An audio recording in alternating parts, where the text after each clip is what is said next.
C4444. Self.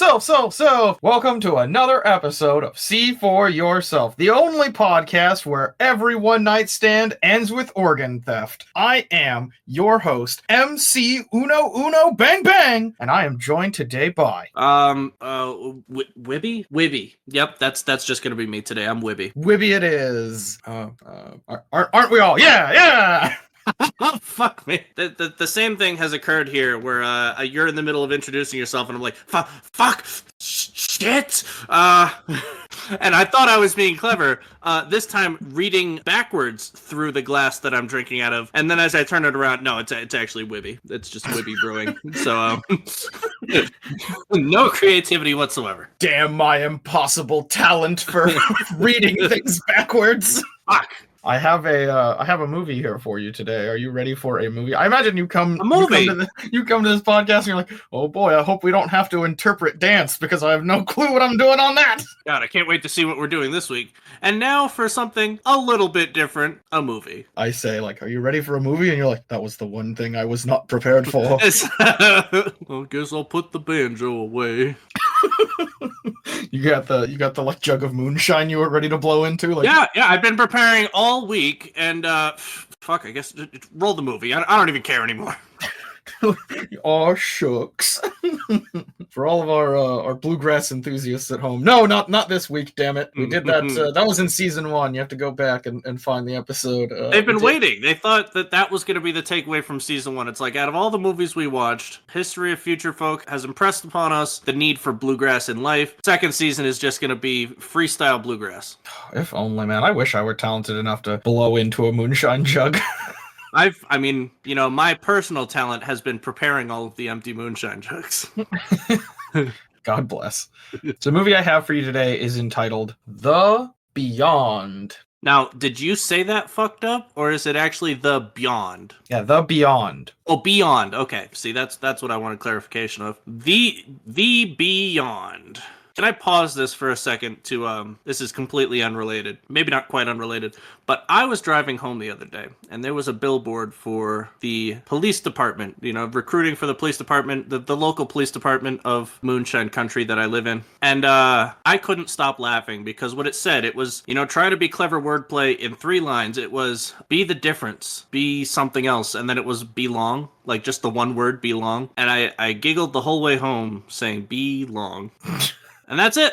That's it. Just be long. You know what's fucked up? Immediately when you describe it that way, I just imagine some young couple getting into a fight. It's about something stupid. She's like, "Oh, I can't believe that you don't like my parents," and he's like, "Well, they don't respect my career. I'm a struggling artist, and they were just shitting on me all night about it. It was really fucked up." And she's like, "God, this fucking relationship sucks. I knew I shouldn't have invited you to meet them." And then there's like a silence that falls over the car ride, and she just turns over to that poster, and she's like, "Be long, huh? I wish I had some long in my life." And he's just like, nope, like pulls over, careens off the side of the road. Everybody dies in a horrific fucking car accident. It's a whole thing. Love it. So that is the premise of the movie we're watching, right? That is absolutely the film. Yeah, I just described the entirety of it. All right, so we're going to be watching The Belong. The Belong. Have you heard of this movie before? Probably, maybe not. Probably not. I'm gonna need to know more of it than that because it's a very sci-fi sounding title. So maybe, but maybe not. You did say that you were interested in more sci-fi films. I was. Is this old sci-fi? Is this the ever optimistic 80s? Oh wow! So it is a 1981 film. Ba-bang! But there was a 2017 movie with the same title. I do not know if there's any relation. Okay, fair enough. Do you want me to riff off the title, or do I get a blurb? You will get a blurb, sir, and I will give it to you now, and I will give it to you. Be long. But be long. Stop in the name of the long. Stop. We're gonna continue in the name of the long. One beyond later, and I give the blurb, which reads, a young woman inherits an old hotel only to discover there are creatures lurking in the dark.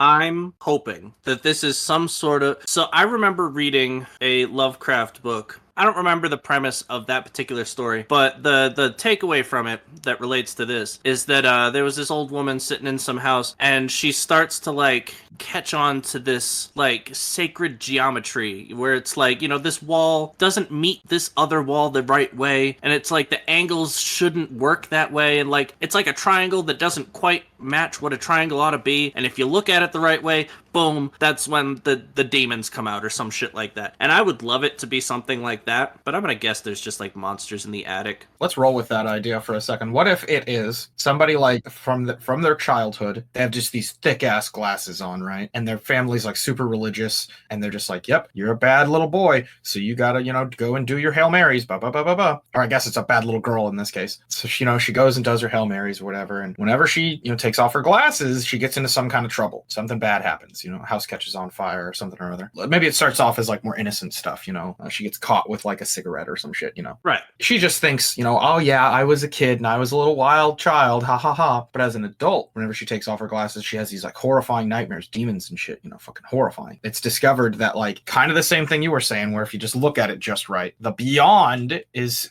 her ability to see beyond like what's directly in front of her with her like nearsightedness. Like it helps her to see into this other dimension, and maybe the demons can see her too or whatever. That'd be kind of cool. I do like that. Is this a purely horror movie? Do I get a genre?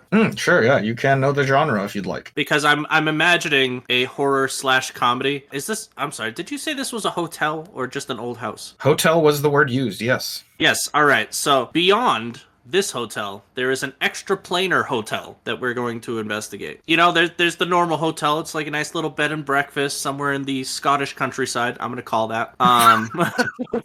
Going right for it, huh? Yeah. We're just as much detail as I can. So in the Scottish Highlands, there's a hotel. It's just a quaint little, you know, they have haggis and mushrooms for breakfast or whatever. But there is a beyond. There is an upside down world, perhaps, where extraplanar entities are just, you know, they have their own hotel, and it's just a very normal hotel, but with people with 3 heads and bullshit like that. That sounds fun. But anyways, is it a comedy or not? So I'll give you the specs for the movie. It is rated R. Oh, dear. It was made in 1981. Okay. It is 1 hour and 20 minutes long, a God-fearing runtime. Bless them. Yes, fucking hashtag praise it. Saving us 10 whole minutes. You know what I can do with 10 minutes? Fucking anything. Everything. Everything, yeah. I can be long. I could even be beyond. The genre is horror / supernatural. So maybe not the comedy that I was thinking, but I'm gonna stick with that premise where there is an extraplanar hotel, and perhaps people are getting stuck in it and turned into Hellraiser folk. We have had recently on the podcast a handful of times where it was like, oh, the movie's going to be like a supernatural thriller, but there's like no supernatural element, or like a psychological thriller, but there's no like, they're not talking about like any mental like phenomenon or anything like that. It's literally just like, yeah, the movie's thoughtful, so we slapped the word psychological on it, you know what I mean? So it's very possible this could be a similar situation. This is just what's that horror movie with Daniel Radcliffe, like the Black House or whatever? Oh, the woman in the window or something or other. Yeah, it's gonna be that, but it's supernatural because the woman in black. So we both kind of had like half of it. the black woman in the window. Don't put that in. The black woman in the house. Ooh, scary. Oh, shit. We get worse and worse every time we record together. You know that, right? Is it? I'm trying to figure out if it's clearly my influence, right? Like, this isn't coming from you. Damn it, moonshine country ruining everything. You're doing a terrible job of talking about the actual movie at hand. I'm trying. They're in the Scottish Highlands. And that's the supernatural part. In the attic is Sean Connery screaming Highlander. He's go give the woman a slap. You just gotta give her a slap, Daniel Radcliffe. Get in there, Harry. Christ. I mean, once again, I'm setting myself up for disappointment. This movie's it's not going to be anything I want it to be. Are there going to be any actors that we recognize in this film? I mean, yeah, Daniel Radcliffe, Sean Connery, and we need a female actor. Sandra Bullock. Hell yeah. Yeah. Nailed it. I like how you've not only decided that this movie takes place in the Scottish Highlands, but you've also decided that this is a purely Hollywood production. Nothing but this is clearly an A-lister right here. I mean, shame on anybody that turned this down. Yeah, this was like in the 1980s. A lot of these actors, nobody really knows them all that well, and this is their like first chance to really get out there. This is Daniel Radcliffe as a 2-year-old. Yeah. Oh, Lord. For the record, I know we didn't say anything about this. I also have not seen the movie. You also have not seen the movie. Both of us have not seen this movie. Oh, okay. So it's a golden episode today. If I had to make a prediction about The Beyond, I really do hope there is a sci-fi angle more than a supernatural angle. I know we saw that word supernatural, but I'm hoping Beyond does have like that sci-fi element to it where it's like they go out into space or something like that. Maybe that's what they discover. Like the creatures are coming from like a closet in the hotel where like it just takes them to another planet, you know? No, I like that. There was this science fiction book that I really liked as a kid, and it wasn't a very big book. This was like when they just had little serial prints of like, I don't know, 120 page little basically pamphlets, and the premise was on this property that these two, I don't know, I'll call them teenagers, but they were like basically kids. These two kids are running around on the property and they find like an old tool shed, you know, just like a shed in the back lot of the property. And if you were in the shed, time moved like exponentially faster. So, you know, one of the kids, they were twins, and he's like, I'm tired of being equated to my brother. I'm just going to live in there for what would be a year for me and mere hours for my brother. And so he gets in there and he starts living for a year in basically isolation. And then he comes to find out coming up through the drain of this shed is some world-devouring monster or some shit like that. And so he must stay there to keep an eye on it, because if he gets out of the shed, then time for the monster will be moving exponentially fast compared to everybody on Earth, and he can't just let that happen. That's the movie. It's just that whole thing is the movie right now. That's so tragic, isn't it? I'm shedding one singular tear right now. Just one. I'll shed the other. But things like that where it's like, I would love for this to be the Lovecraftian horror where there's a closet that leads to a whole nother hotel, and that hotel filled with the most unimaginable monsters that you can't possibly let wreak havoc on this reality. And maybe the owner of the hotel, as the hotel is getting passed down through the generations, each owner goes missing because they have to take their turn defending Earth from these extraplanar entities from the beyond. Stop, man. You're going to make me cry. I'm writing movie scripts. See for yourself has done it better again. I do have a question for you, because, you know, we talk about this a lot. We sort of hope that a movie will have, like, good representation for a certain group, and we have a woman lead. You know, there's a woman leading this film. I want to know, do you think that the young woman who inherits the old hotel is going to, she going to be good representation for women, or is she just going to be like, oh no, I'm naked all the time. Whatever will I do? My boobies can't defend against these horrible monsters. Help me. No, God, the only way to defend this hotel is by removing clothes. God, I swear to God, that has to be plot for an anime. I know it is. Oh, for sure. In my head, I want to see a strong older woman lead. You know what I mean? Like an Aunt May, but like the real Aunt May, not slutty Aunt May. Not let's go on a date happy Aunt May, but rather, Peter, you have to steady yourself and think about what's good for other people. How did we go from that to this? I don't know. Well, because I don't want to, I would love to see that same Aunt May. I want to see Peter Parker's Aunt May, the old lady Aunt May. I would love to see her in this lead role running this Scottish Highland bed and breakfast. That's perfect for me. But I did cast Sandra Bullock, so I don't think that's going to happen. You don't want to go back on that promise there. We don't want that. Right. I mean, the contract's written. I don't want to owe her for it. Yeah. Rosemary Harris, by the way, is the Aunt May you're looking for. And that's our female lead now, right? Right? Well, you're going to have to talk to Sandra Bullock. I mean, you fuck. Maybe after you watch this movie, you can pitch her this movie as if it's the movie you're trying to get her to star in, and she'll be like, "Oh, that's so bad. The original idea was much better. Is this really what you guys are going with?" And you go, I'm afraid the executives, you know, what are you gonna do?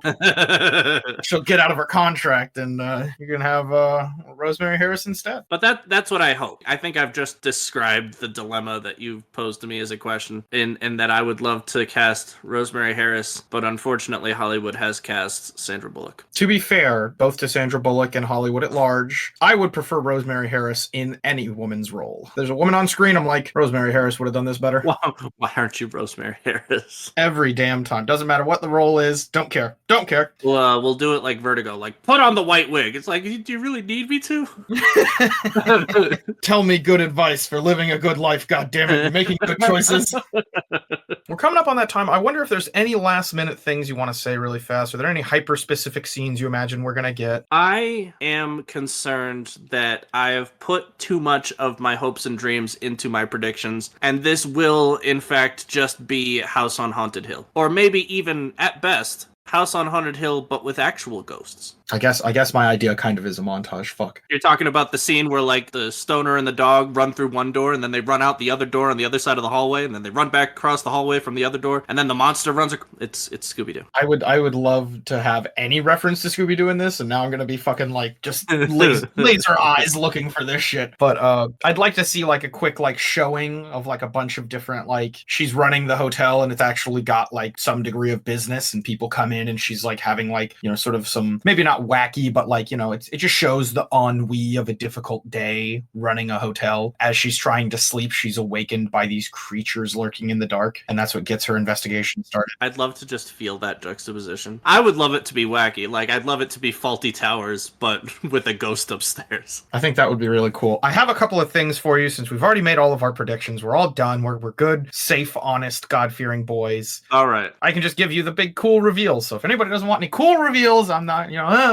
This movie was made by director, you know, because you're allowed to know this. Okay. It was made by Lucio Fulci. I love that guy and all of his work. I know you do. Lucio Fulci, if you can't tell by the name, is an Italian director, and that makes this an Italian film.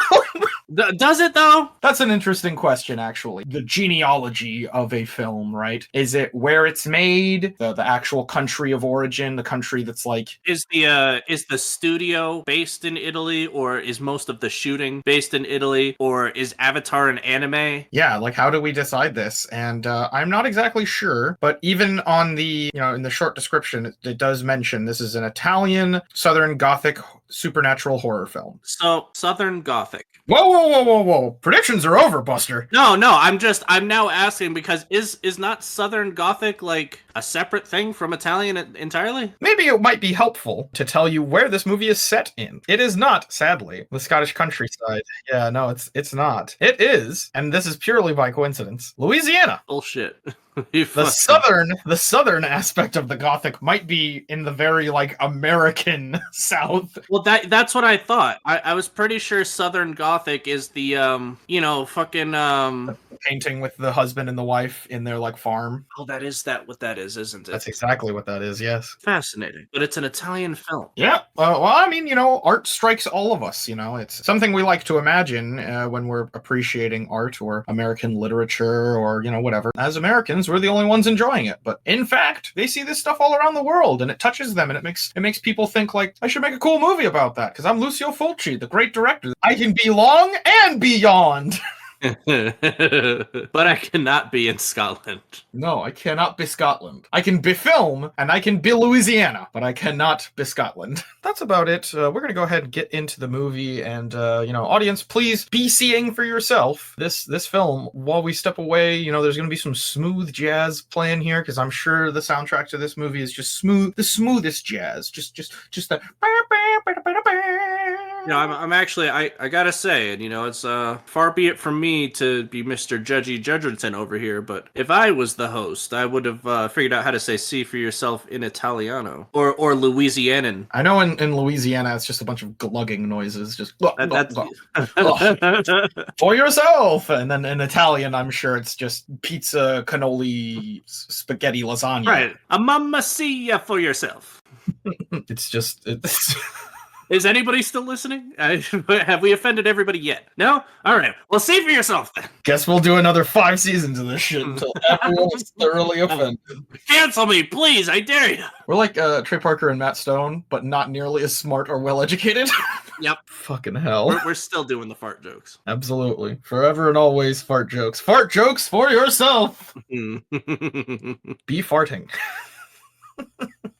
See, fart yourself. I'm gonna. Oh, you didn't want any more takes on that? No, that was perfect. What are you talking about? That was the one. Anytime the word fart is used, 10 out of 10. No reshoots. Done. Perfect. 5 out of 7. Cut, print. All right, let's call it a day here. Roll.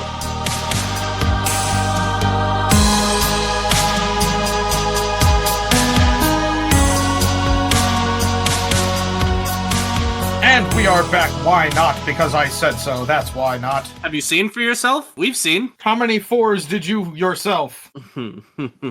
There's so much to talk about with this movie. Is there what do you have like an entry point that you have for me? For you, actually, I have exactly. I wanted to say, is there a scene that skeeved you out the most? Because I know there is. Yes, there is. Yes, yeah. As soon as so the deaths are all whatever they are, the costume design or just, the practical effects that you love so much are, they're great throughout the movie. And then we get to the library scene and I'm like, oh, he's dead, but he's not dead. And for some reason, hell spiders appear and I'm like, oh. Yeah, the spiders are a lot for me. I have a very deep arachnophobia. It's very bad. When I see spiders, my skin immediately crawls and I sort of like petrify. I stop moving. I freeze up. But that doesn't stop me from like wanting the spiders to live like a happy life and like go out and enjoy themselves. And I'm watching the scene and I'm just like, God, the effects in this are so good. But also, this is my worst nightmare. So actually, that'll lead me into what I think is like my biggest talking point about this. Was this dubbed? Like, was it originally in Italian and then dubbed in English, or was like the audio for this lost and had to be re-recorded or something? So there's a lot of different there's like technical terms for this, and it's like ADR or ADI.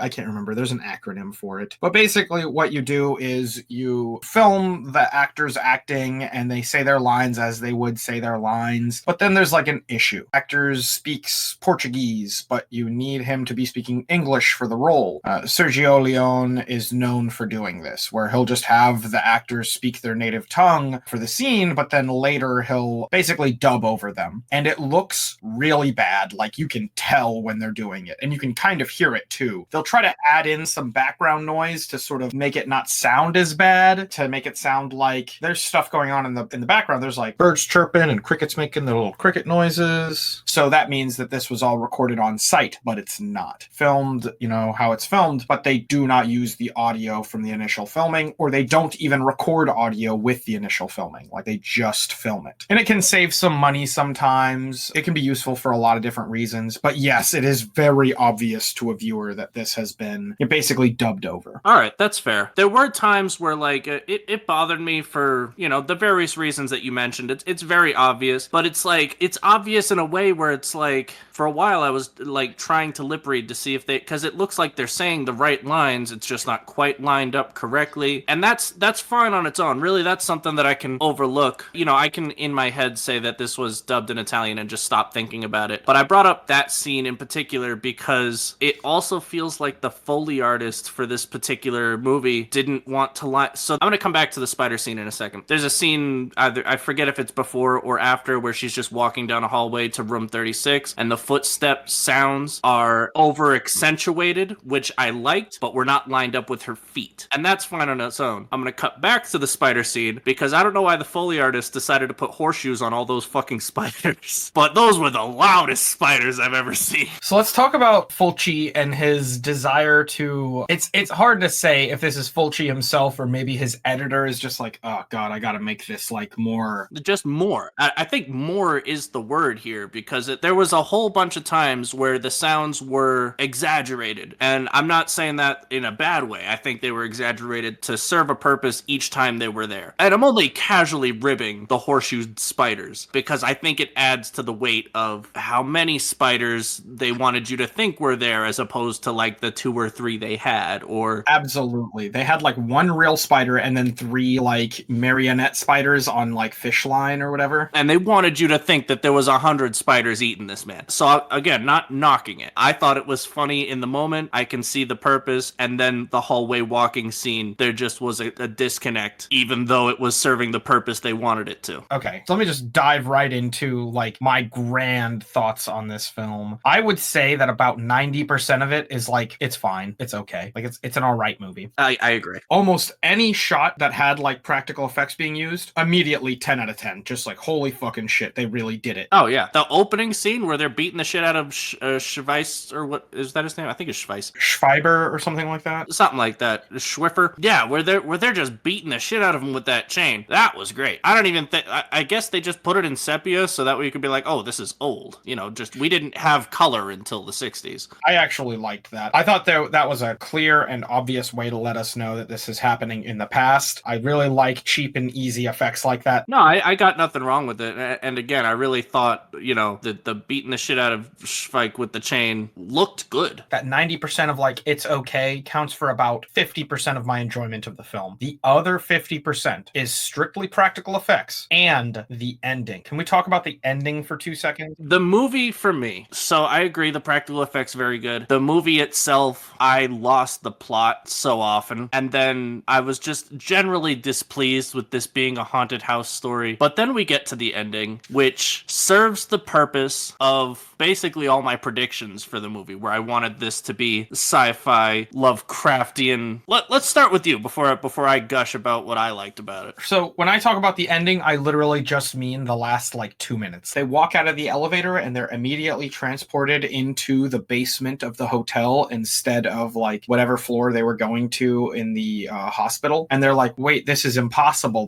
This could never work. We're in the hotel now. And then they just keep walking, and then they are in the painting, and then they keep trying to turn around to go back to where they came, and they just turn around and they're back to what they were just looking at. Then they turn back around and then it's back to the same. This is true and profound existential horror. Yes. When I was talking about like how I wanted this to be, the beyond is this dimension that you can't quite it all culminated in that. And especially since like just before this ending scene, the Dr.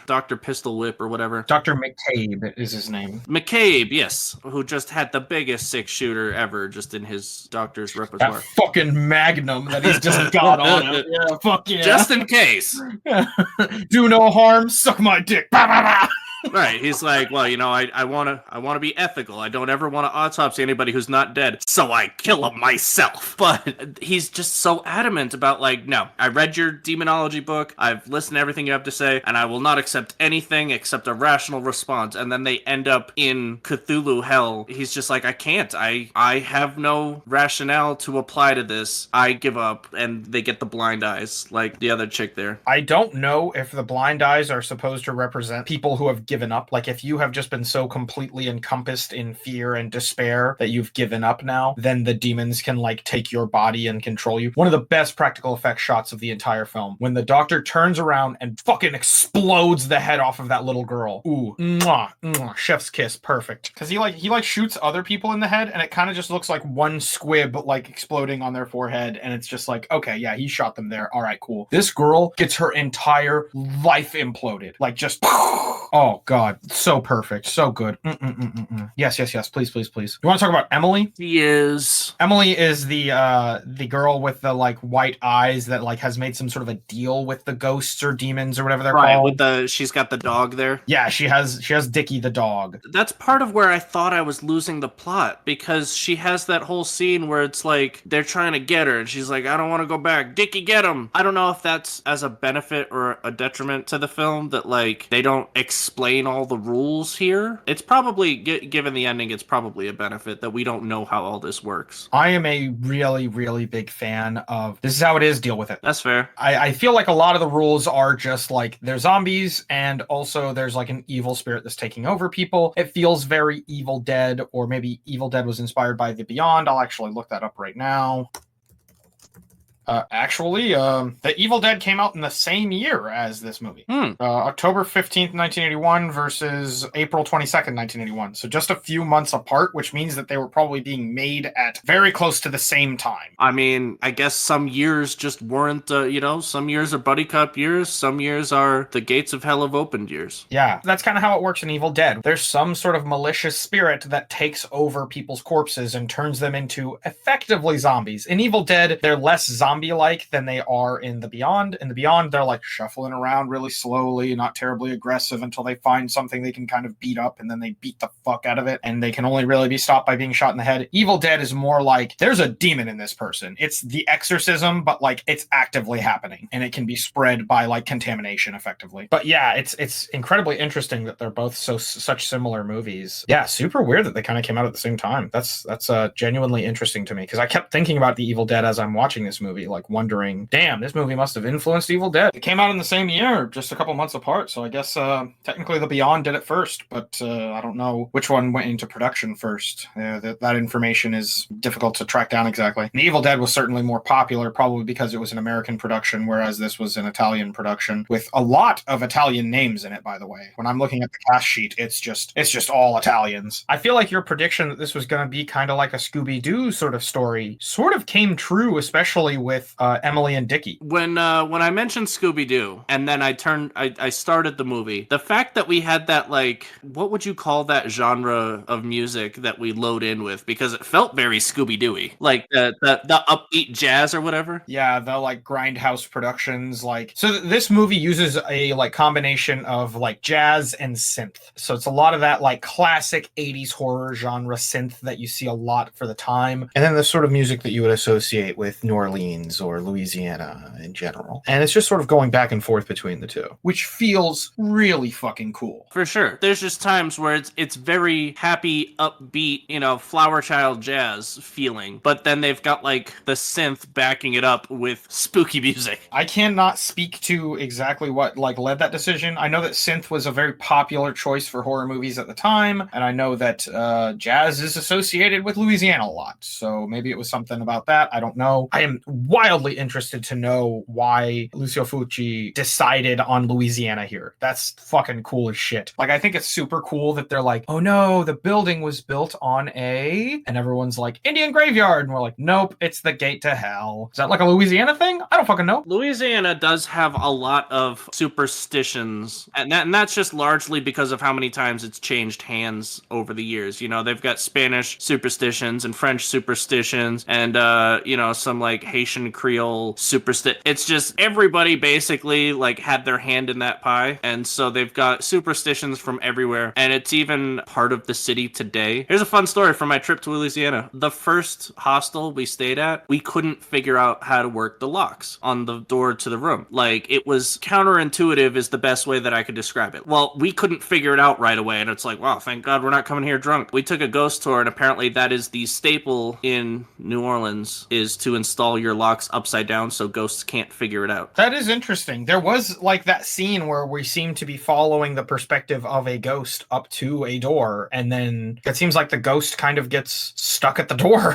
and then just makes noises outside while Emily is like, I sense a presence. Who is that? Where are you? And she runs away. Yeah, I mean, maybe it's something to do with the lock. Couldn't tell you. Louisiana is full of superstitions, and it sits on graveyards itself. Like, big portions of New Orleans itself is built on graves, and so it's just filled. It's absolutely riddled with spoopy stories. I mean, maybe that's just what it is. Maybe, they were like, what's the most haunted place in America? Probably dollar for dollar, it's Louisiana. Maybe that's what drew Fulci to it. Like, he's just like, hey, I'm interested in American folklore, and when you're like, what place has a lot of that? Louisiana comes up like real quick. Probably, yeah. It does frustrate me, because we talked about this ahead of time, like, is there going to be a strong female lead? And there really isn't, and it sucks. Right. It's basically, instead of having a strong female lead, we have a female fill-in until we introduce the male lead. It's so close, too, because we have a lot of, like, working together between between Emily and Liza. It feels kind of like two women trying to cooperate with each other, which is like one of the better ways to show like feminine strength in a film. Women can cooperate with one another and create more strength than they would have alone. That's a good way to represent women. But then it's revealed that Emily is like a traitor, and they don't really go into enough detail about that to make it clear that she wasn't screwing over Liza this entire time. Right, like trying to set it up so she didn't have to go back to hell or whatever. It's also frustrating that really it's Liza spends a big portion of the movie being spooked by things and then providing information to somebody else. Whoever, you know, the skeevy guy that dies in the library, she's just like, yeah, oh no, the spooky book. And then he's like, well, don't worry, I'll go do the research at the library. And then she can't find the book, and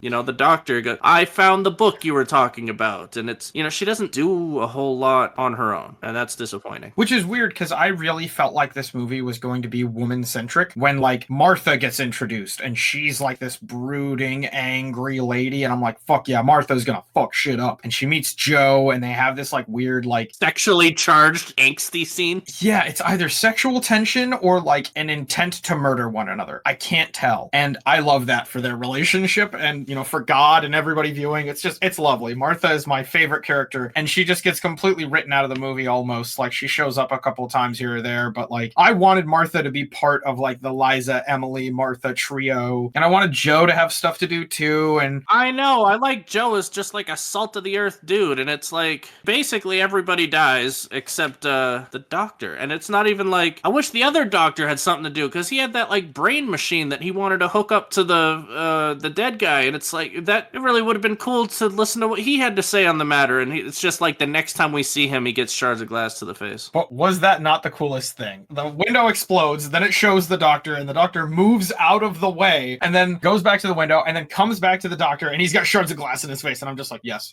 God bless. Oh, no, the scene itself was great. It's just how disappointing that, like, what makes the ending so great is also, like, the disappointing part that, like, the rest of the movie is now boiled down to just this. It is very, very difficult to pin down the frustration of, like, wow, we got introduced to characters just to then watch them die. Right, I didn't even get to, like, be emotionally invested. Joe dies, and, like, that's tragic, and then it's like, I just want to see my husband one time, and we have, the only emotional attachment we have is that she has taken the time to put him in his burial suit, and then she dies. We didn't even get to grieve with her for more than 45 seconds. Fulci does a great job in that scene, making it seem like the acid blood mixture that's creeping towards the little girl is actually some kind of a threat. And it absolutely is not. Everything we know about science tells us, nope, you're wearing shoes. Like, you can absolutely stand in ankle-deep blood acid mixture and be perfectly fine. And yet, in the scene, because of the music and the cinematography and everything, it's like, oh my god, I'm as scared of this blood as I am of, like, the Blob. You remember that movie, The Blob? Yes. You learn over the course of the film that if you get touched by the Blob, it just fucking eats you almost immediately. So, like, I felt that same way about this blood acid mixture that's coming towards her, but, like, everything I know about diluting a solution should tell me that, like, it's not a threat anymore, and it probably wasn't in the first place. I'm glad that they, like, got all their money out of that effect, because they got their money out of that effect in the sepia-toned version, and then in color. So they did effectively the same maneuver with killing, what's his name, Schweik. It's effectively the same trick. I think that they could have done more without using biblical references, because the biblical references are kind of just like, I don't know, like... It's to remind you that this is hell, and really, I feel like it would be scarier if it wasn't hell. Yeah, if it was just, there's something there and we don't understand it. That is much scarier than, there is literally multiple books explaining what this is. Right. That's not scary. That's not interesting. That's just, oh, okay, well, if we do enough research, we'll figure it out. Or even if it's not that, even if it's just, I don't know, there's probably some comfort to someone, oh, it's just hell. It's not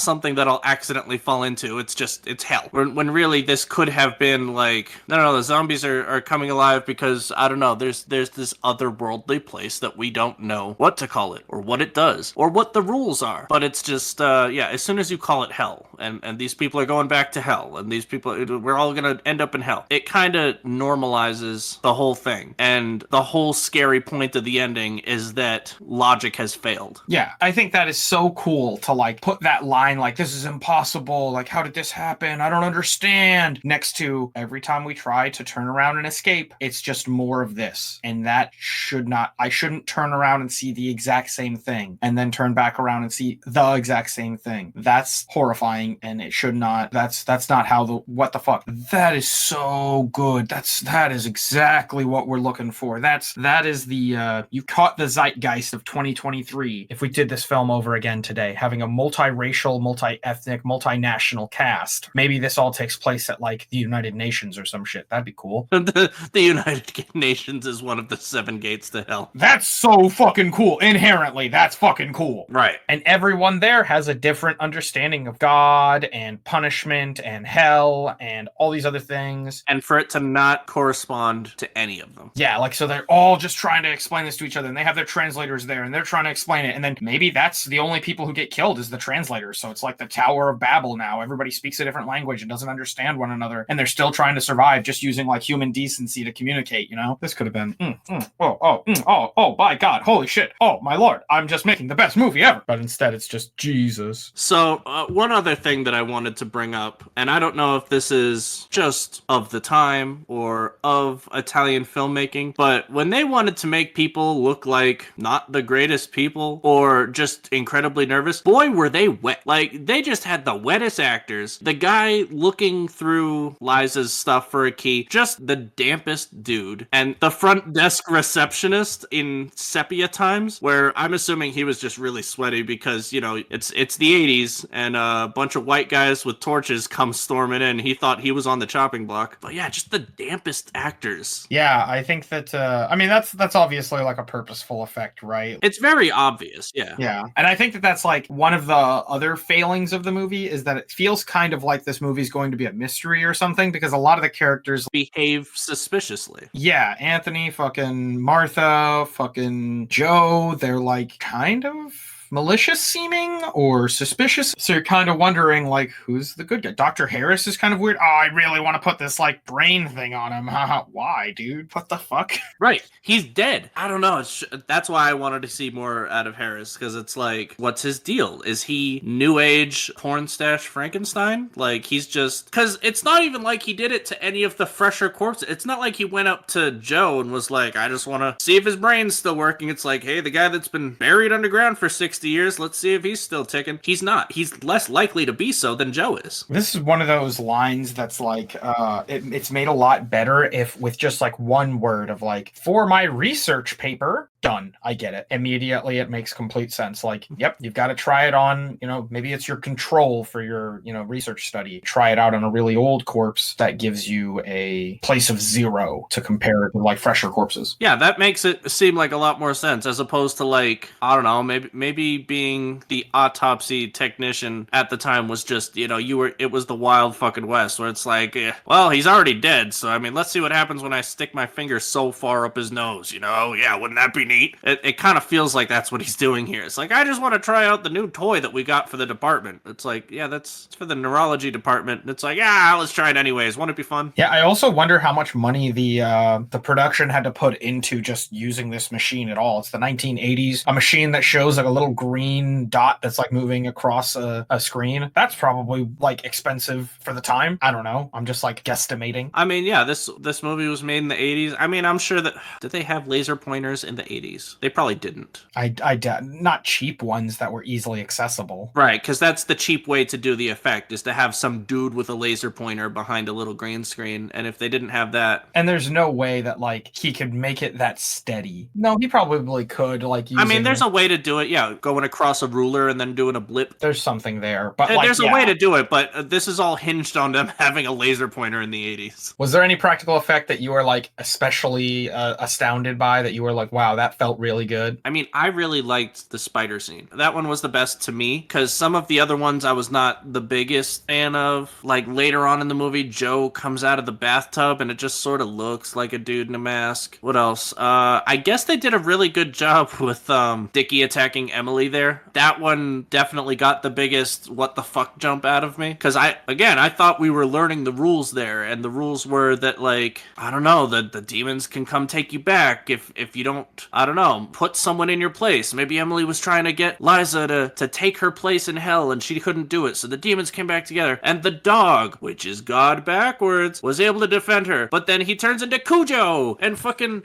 It was very jumpy for me. And I thought it was scary enough effects that I was down for it. Because right before they have the fake dog mouth beating the shit out of Emily, he just looks like the goodest boy. Yeah, he really does just be sweet as fuck the entire film. I'm watching this and just thinking, this guy, you know, puts Scooby-Doo to shame. He's fighting the ghosts himself. He doesn't give a fuck. He's like, yeah, fuck off, ghosts. And then to have him like turncoat there. And obviously it's that like, these demons are kind of like zombies where they can, you know, transmit the zombie virus to each other. And that must be it. Like, I don't think he was a bad dog. He just got infected. You know, what are you going to do? Right, he got infected with demons or something. That's sad and tragic in a way. But the fact that she's like, sick 'em, boy, go fuck those ghosts up. I'm like, right. Hell yes. Get him, Hell Dickie. yes. I was Team Dickie all the way. And then just like, yeah, the shit turns south. That was probably the most impactful to me on like an emotional level or whatever. But I think the spider scene looked the best. Like there was one portion of the spider scene I did not like where it was like the very first time a spider went to like rip a chunk out of his face. And it kind of looked not the best, but the rest of it I thought looked pretty good. The spider scene does go on for about 4 fucking minutes, dude. Does it? It does feel like forever. Yeah, it's very long. Like out of all of these scenes, like the dog biting scene is not, you can't, as far as the parts where Dickie is attacking Emily, it's just a couple seconds. Maybe let's be generous and say 30 seconds. The spider scene, multiple minutes. Oh, sure. I know you've already said that like you're a big proponent of this is how it is and we're not going to tell you anything else about it. But man, it's just several times throughout the movie and especially in the spider scene right afterwards where it's like, and now the architecture drawings are gonna go away so nobody knows how the house was built, and it's like we don't actually know the importance of that at all. Yes, I agree. Not understanding why the architecture being one way versus another or whatever is sort of a dropped ball. It's the kind of thing where I imagine Fulci is kind of a director who's working on something of a budget here, and he probably filmed like 2 hours or 3 hours worth of shit, and they were like, yeah, we're not using any of the stuff about the architecture. You can have the practical effects or you can have the story, and he's like, but we spent so much money on the practical effects. He's like, lasagna, linguine, gorlami. And they're like, yes, we know, you and your fancy Italian words, but you gotta cut one or the other. And he's like, I guess I'll keep the practical effects. Oh, boy. I'm a sad lasagna now. It's a me, Lucio Fulci. So, of course, like, I admire his willingness to just be like, yeah, fuck it. The cool parts of the movie are the parts where people's eyes get gouged out and, like, where a guy gets whipped by chains multiple times. Can we talk about for a second? So the scene where everything's in, like, that, like, yellow, sort of grainy kind of thing, where that's going on, and, like, it's just people, like, storming this, you know, hotel with, like, torches and chains and shit. This is clearly in the past. Some poor, nice black man is just gonna be, like, doing his job, cleaning up the hotel or whatever the fuck. Yeah, that front desk receptionist, I thought he was gonna get the business. Dog, he just watched them pass by and was like, I'll just mind my own business, I guess. At least it wasn't me this time. He's like, I listened to the beginning of the podcast where they talked about the black woman in the house, and I don't want to be that.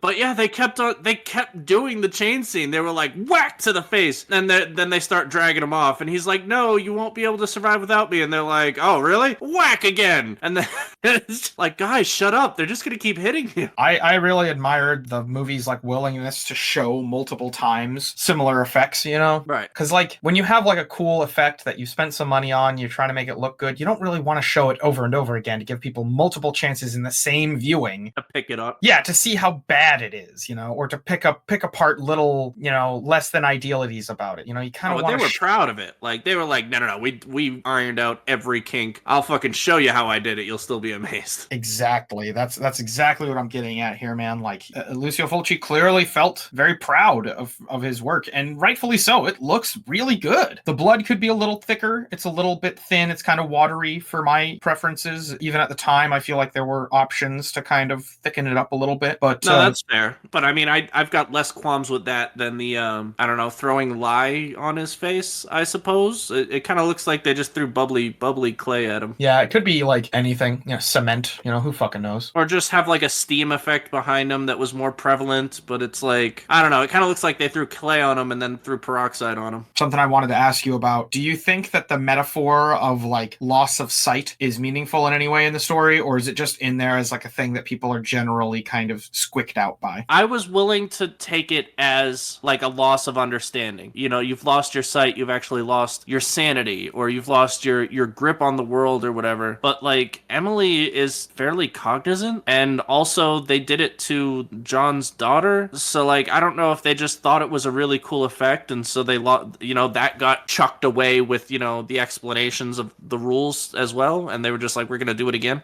I don't know. I feel like there was something there, and you just gotta eat it, I guess. There's something to be said for a story that is somewhat, and I wish they had leaned more into this, and I feel like they probably did if we got like a more full version of the story. It does seem like a lot of the story is focused on trying to seek the answers, like trying to find enlightenment. What is the story behind this hotel? What's with the book? What's with this Schweik character? So on and so forth, right? They are trying to find the answers. We often use sight as a metaphor for seeing the truth. Seeing for yourself! Hey! We did the thing! But yeah, like it is interesting that so many of the characters are either blinded by an attack from the demons or are blind themselves inherently, like with Emily. And I guess technically Emily is blinded by the demons in some way. I mean, I guess being blinded by the demons, like if they didn't use the hell metaphor, I think blinded by, these other extraplanar beings would have weighed more. Like as soon as you say they're zombies from hell, them blinding you kind of just it doesn't connect for me. Yeah, I think that there's a version of this story that isn't trying to appeal to like American audiences or whatever. We're gonna try to, one of our big demographics is Americans. So what do Americans like? Christianity. All right, let's throw Christianity in here. And it just makes the story worse. I agree. I was gonna ask, because water's also like incredibly prevalent throughout the movie. Do you think that carries a theme at all? Like they come in on the boats, in the beginning, and then like the basement gets flooded and people are constantly coming out of bathtubs, and acid itself is a liquid, I suppose. Is there something there, or is it just like damp zombies happen to be really scary? It's very possible that so the movie starts off with a fire, right? So there's like, he's getting water poured on him to like send him to hell. We get that scene where the lady, I'm assuming Emily, but in the past, is reading the book and it catches fire. And then for the rest of the movie, there's no fire and it's almost exclusively water, which might sort of like imply the ultimate fate of our main characters, where they are sent to hell effectively, just like Schweik. I don't know. I can't say one way or the other, but that is, you're absolutely right. Water is a consistent theme throughout. To be fair, this again is set in Louisiana, which has a vivid history of water being a fucking issue. It is a place that's like surrounded by water and it's constantly touching water, and where hurricanes and other water-based issues. And there's also another fun fact. I'm going to keep hitting you with these fun facts. There are portions of Louisiana that, despite being land, are below sea level, and so you can't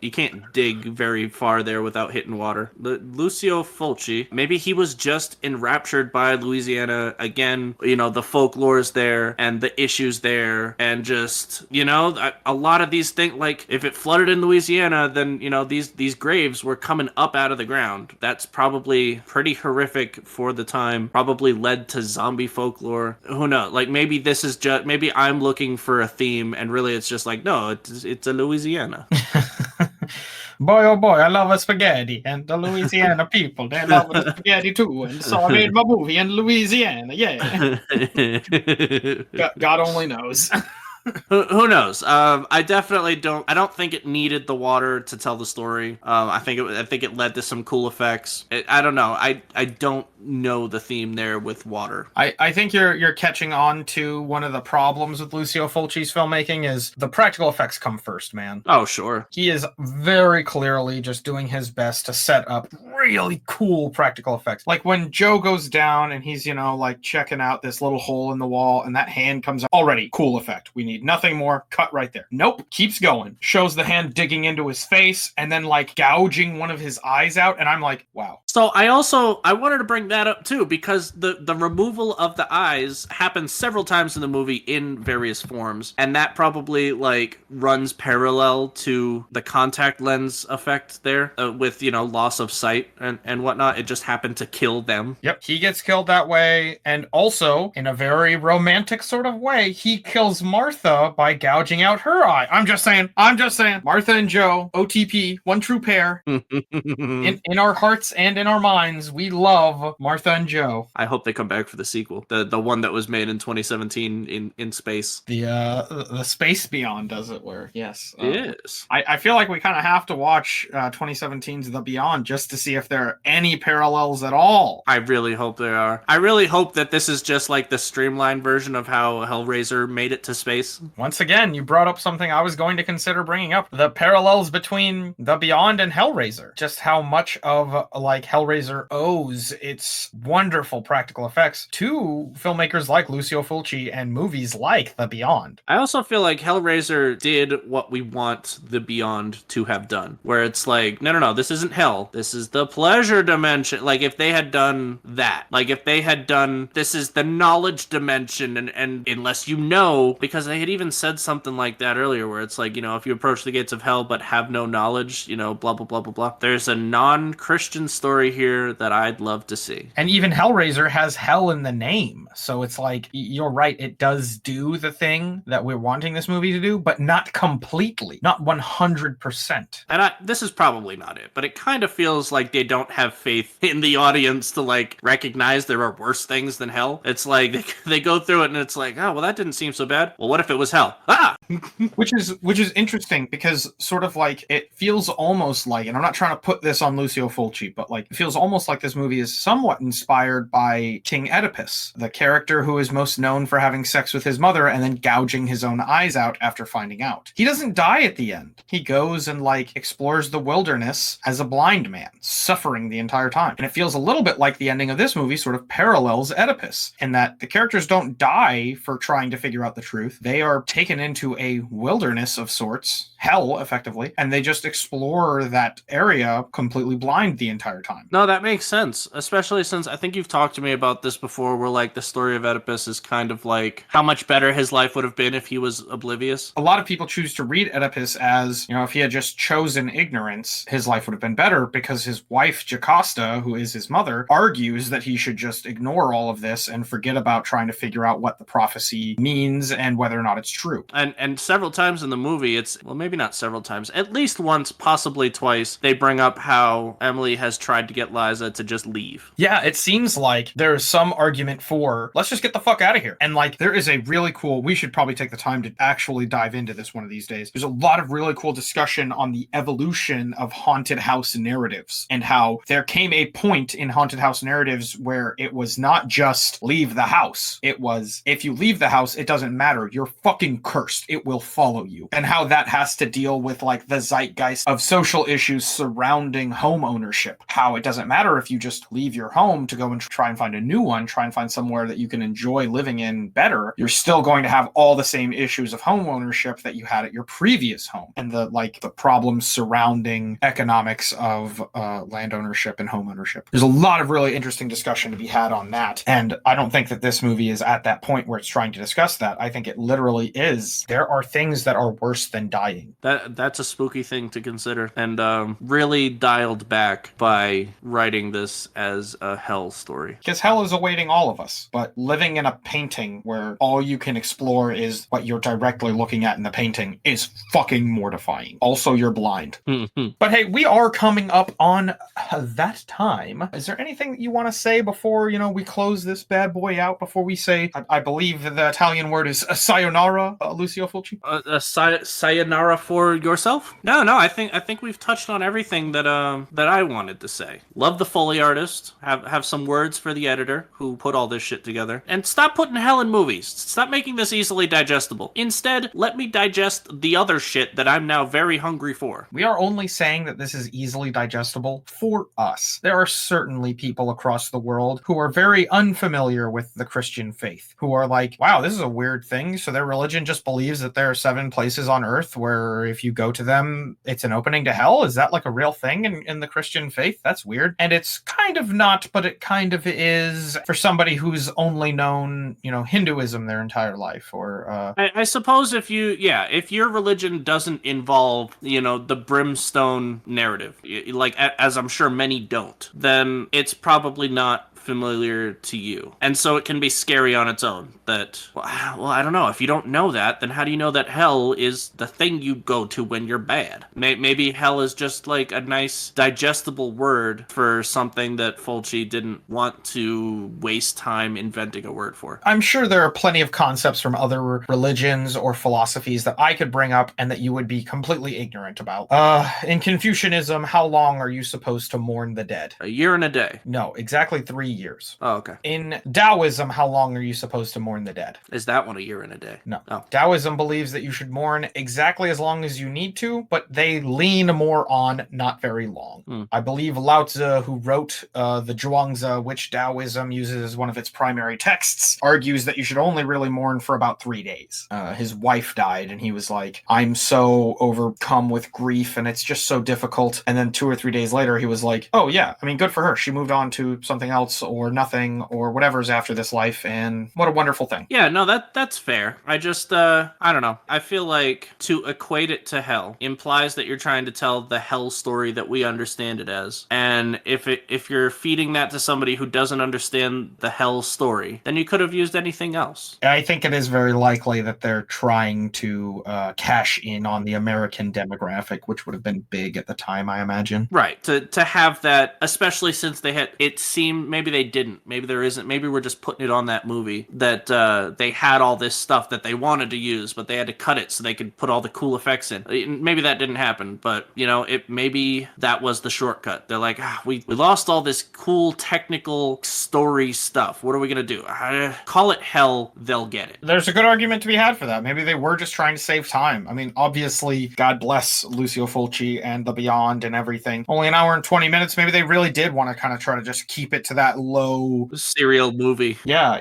Just crank one out, nice and easy. And maybe that's what it was. I mean, it was a passable movie. I would never call this a bad movie. This was definitely an enjoyable horror flick. Oh my God. What did you do? Let me go ahead and tell you something real fast. Did you delete the whole episode? Before we get out of here. This movie is part of a trilogy. Bullshit. What? We did it again, boys! Is this the last one? No. We were fortunate enough to not catch the last one. Oh, what a shame, because I would love it if that became our MO. If we just start judging movies based off of the last one. Well, actually, this is kind of hard to figure out if it's the last one or not. It is the second film of Fulci's Gates of Hell trilogy after City of the Living Dead, and followed by The House by the Cemetery. City of the Living Dead, or The Gates of Hell, as sometimes it is called, was released in 1983 in America, ? Whereas The Beyond was released in 1981. But I guess The City of the Living Dead was made in 1980? What the fuck, Fulci? I don't know. But we have a whole trilogy to cover now! Woo! Beautiful. Maybe it'll be explained. Maybe the next one is The Beyond in Space. It's not, but wouldn't that be nice? If only we could be so lucky. What if it started in space and then went back to 1980s Louisiana? Honestly, I'd prefer that. The zombies are all infused with technology, and they have fucking tanks coming out of their fingernails and shit, and it's just fucking insane. And they're like, God, how did we get so far away from the Lord's light? And then it's just flashback to sepia 1981 scenes from The Beyond, and they're like, oh yeah, huh. That'd be cool. Let's just go ahead and call it a day here, unless you have one last final thingamawatch. Not at all, Mr. Uno. Cleanse the palate. Finish it off. Fucking, I will put the gun inside our mouths and pull the trigger for today's episode of C for your Guns out. and then we die and come back as zombies. As zombies with contact lenses and space helmets. Yeah, zombies with the ability to explode a glass window pane into somebody's face. Just by screaming really loud, or wind will blow. Or just like tapping on it hard, like, hey, notice me. Explosion. Oops, I'm so sorry. Man, this movie was fucking wild. Loved it. What a good time. I definitely recommend. 100%. Oh god, I don't know if you want to do this thing where you just have it fade to black on the outside, but you know, I found its place within the trilogy according to Wikipedia, and it is apparently categorized as a video nasty. This movie is. Really? I did not know what that term was, so I'm scrolling down, and some other films known as video nasties include Gestapo's Last Orgy, I Spit on Your Grave, I suppose. A video nasty is kind of like an exploitation film. Are you sure? It seems.